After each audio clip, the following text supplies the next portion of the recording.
आप चिंता मत करो पापा, सब हो जाएगा। मैं कहीं भी थोड़ी सी भी कमी नहीं आने दूंगा, न किसी कर्मकांड में, न ही दान में, और न ही ब्राह्मण भोजन में। आप निश्चिंत रहो बिल्कुल। बेटे सुधीर ने पिता रमेश जी से कहा। मैं क्या कह रहा था सुधीर, मेरे खाते में भी कुछ रुपए पड़े हैं, कुछ दिनों से बचा रहा था। उसे शौक था ना, एक पतली।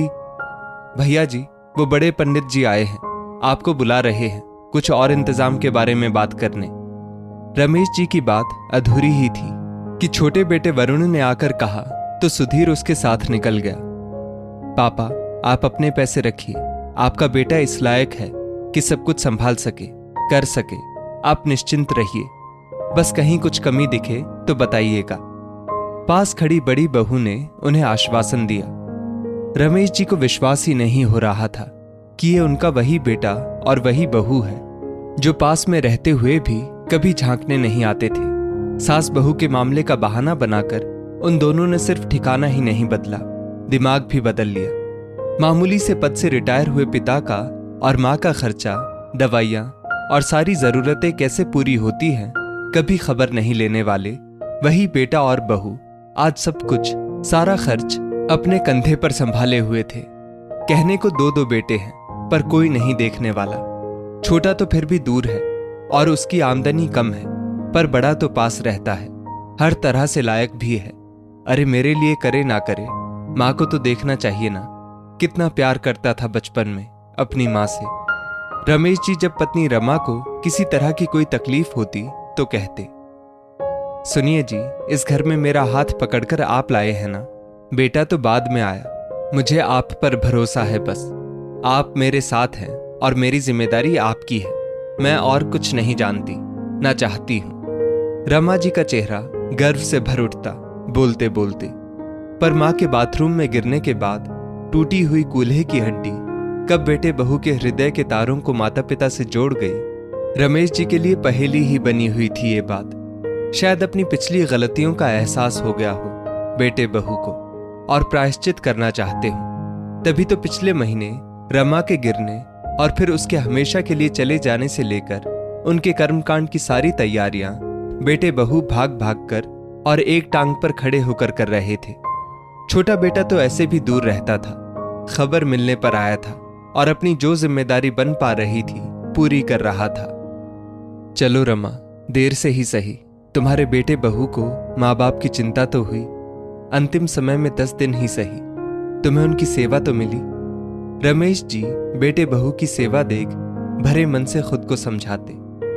दान की सारी सामग्री से एक पूरा कमरा भर गया था। आंगन में बैठे रमेश जी का कलेजा धक से रह गया जब उन्होंने देखा एक बड़ा सा पतली दीवार पर टंगने वाला टीवी भी आया है दान के लिए। ए जी सुनो ना, कुछ पैसे हैं क्या आपके पास? कुछ महीने पहले ही तो रमा जी ने एक दिन मुस्कुराते हुए पूछा था उनसे, क्या चाहिए रमा जी, साड़ी वाड़ी लेनी है क्या, या फिर चूड़ी बिंदी? अपनी पत्नी की सीमित आवश्यकताओं और मांगों को समझने वाले रमेश जी ने फोन देखते देखते हुए पूछा। वो टीवी आता है ना, पतला वाला बड़ा सा, शांति बहन के घर देखा था, बहुत अच्छा लगता है, उस पर भजन और प्रवचन सुनने में बड़ा मन था लेने का। क्या? पर वो तो महंगा होता है रमा जी, 20,000 या उसके आसपास आएगा। हाँ, अगर किश्त पर लेने कहो तो बात करता हूं कल दुकान में जाकर। नहीं नहीं, कर्ज या किश्त पर नहीं, एक काम करेंगे ना, हम थोड़े थोड़े पैसे बचाकर ले लेंगे टीवी 3-4 महीने में। रमा जी को पता था कि रमेश जी को कर्ज लेकर कुछ करना कभी पसंद नहीं था। अपने बच्चों की पढ़ाई लिखाई सारा खर्चा वो अपनी सीमित आय में ढंग से घर चलाकर पूरा करते रहे, पर कभी किसी के आगे हाथ नहीं पसारा। तो रमा जी भी इस बात की कदर करती थी। पर वो कहाँ रुकी, 3-4 महीने टीवी ले लेते तो कम से कम उसकी इच्छा तो पूरी हो जाती। चलो, मैं तो ना दे पाया, तुम्हारे बेटे ने तुम्हारे परलोक की व्यवस्था तो कर दी। सोचकर आंख पोंछने लगे रमेश जी। यही तो उस समय वो कह रहे थे सुधीर से कि वो जो पैसे टीवी के लिए जमा कर रहे थे वो उनके अकाउंट में पड़े हुए हैं, अगर जरूरत पड़े तो काम आ सकते हैं। पर सुधीर ने उनकी हर चिंता ही दूर कर दी थी। खैर, सब बहुत अच्छी तरह हो रहा था। रमेश जी जिधर देखते उनका मन खुश हो जाता कि रमा की आत्मा तृप्त हो जाएगी। बेटा आखिर इतना कुछ कर रहा है उनके लिए, इतना तो वो भला कहां से कर पाते। 13वीं की तैयारी में रमेश जी ने देखा एक बड़ा सा मंच बनाया गया है।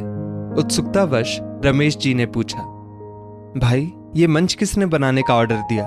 श्राद्ध में मंच का क्या काम? चाचा जी, विधायक जी आएंगे तो भाषण कहां खड़े होकर देंगे, मंच नहीं होगा तो। बनाते बनाते कारीगर ने कहा, विधायक जी, भाई मेरे तुम क्या बोल रहे हो? अरे चाचा जी, वो आगामी चुनाव में भाभी जी जिस पार्टी की कार्यकर्ता है उससे टिकट लेना चाह रही है ना, तो विधायक जी को भी आमंत्रित किया गया है ताकि वो भी देखें और समाज को संदेश भी जाए कि आदर्श बेटे बहू कैसे होते हैं। आखिरकार एक आदर्श और समर्पित बहू ही एक अच्छे समाज, राज्य और देश की स्थापना कर सकती है। सुधीर का एक दोस्त जो ये काम करवा रहा था बोला। आंखें खुली रह गई रमेश जी की। रमा जी के बीमार पड़ने के बाद वो बेटे बहू का आना, वो इलाज सेवा और ये सारी चीजें, श्राद्ध, दान भोज, सब राजनीति का हिस्सा है। बहू की तो सास थी, पर बेटे ने भी अपनी माँ की मौत को भुना लिया। माँ की वो ढेर सारी तस्वीरें, वो पैर छूते हुए वीडियो, वो खिलाते हुए सेल्फी, सब इसी का हिस्सा था। वो कहाँ समझ पाए थे। उफ, आदर्श बेटे बहू। पहले बेटे बहू तो बन जाते, आदर्श तो बहुत दूर की बात थी। हे भगवान, रमा, माफी मांगता हूं तुमसे। नहीं समझ पाया इनके पैंतरों को, नहीं पहचान पाया तुम्हारे बेटे बहू को। कैसे तृप्ति मिलेगी तुम्हारी आत्मा को, कैसे पहुंचेगी ऐसी दिखावे वाली स्वार्थ से भरी हुई श्रद्धा तुम तक परलोक में। मुझे ही कुछ करना होगा अब तुम्हारी आत्मा की शांति के लिए। मन ही मन सोचा रमेश जी ने।